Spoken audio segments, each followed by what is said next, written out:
നൽകിയത് ഇടുക്കി വണ്ടിപ്പെരിയാർ തേങ്ങാക്കല്ലിൽ ഒരാൾ കുത്തേറ്റ് മരിച്ചു. തേങ്ങാക്കൽ സ്വദേശി അശോകനാണ് മരിച്ചത്. പ്രതി സുബീഷിനെ പോലീസ് കസ്റ്റഡിയിലെടുത്തു. മദ്യപാനത്തിനിടെ ഉണ്ടായ തർക്കമാണ് കൊലപാതകത്തിലേക്ക് നയിച്ചത്. സന്ദീപ് രാജാക്കാട് വിശദാംശങ്ങളുമായി. സന്ദീപ്, എന്തൊക്കെയാണ് കൂട്ടിച്ചേർക്കാനുള്ളത്?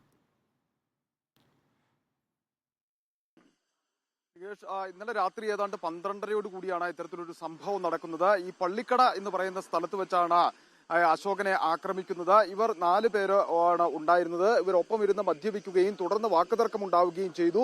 ഈ സമയത്താണ് സുബീഷ് കയ്യിലുണ്ടായിരുന്ന ആയുധമെടുത്ത് ഇയാളെ കുത്തി പരിക്കേൽപ്പിക്കുന്നത്. അവിടെ നിന്ന് നേരെ ആശുപത്രിയിൽ എത്തിച്ചുവെങ്കിലും മരണം സംഭവിക്കുകയായിരുന്നു. നിലവിൽ മൃതദേഹം പീരുമേട് താലൂക്ക് ആശുപത്രിയിൽ മോർച്ചറിയിൽ സൂക്ഷിച്ചിരിക്കുകയാണ്. വണ്ടിപ്പെരിയാർ പോലീസ് ഇതിൽ സുബീഷിനെ കസ്റ്റഡിയിൽ എടുത്തിട്ടുണ്ട്. ഒപ്പം തന്നെ മറ്റ് കൂടെ ഉണ്ടായിരുന്നവരെയും പോലീസ് കസ്റ്റഡിയിൽ എടുത്തിട്ടുണ്ട്. ഇവരുടെ അറസ്റ്റ് രേഖപ്പെടുത്തിയിട്ടില്ല. വിശദമായ ചോദ്യം ചെയ്യൽ നടത്തി വരികയാണ്.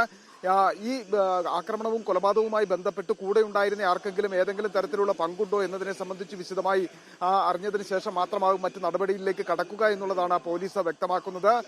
എന്തായിരുന്നാലും ഈ അശോകന്റെ മൃതദേഹം പോസ്റ്റ്മോർട്ടത്തിന് ശേഷം ബന്ധുക്കൾക്ക് വിട്ടു നൽകും എന്നാണ് പറഞ്ഞിരിക്കുന്നത്. മറ്റ് നടപടികൾ വിശദമായ അന്വേഷണം പോലീസ് നടത്തിക്കൊണ്ടിരിക്കുന്നു. പ്രത്യേകിച്ച് ഈ പ്രതികളെ ഈ കസ്റ്റഡിയിലെടുത്ത എല്ലാവരെയും ഇപ്പോൾ വിശദമായി ചോദ്യം ചെയ്തു വരികയാണ്. നികേഷ്.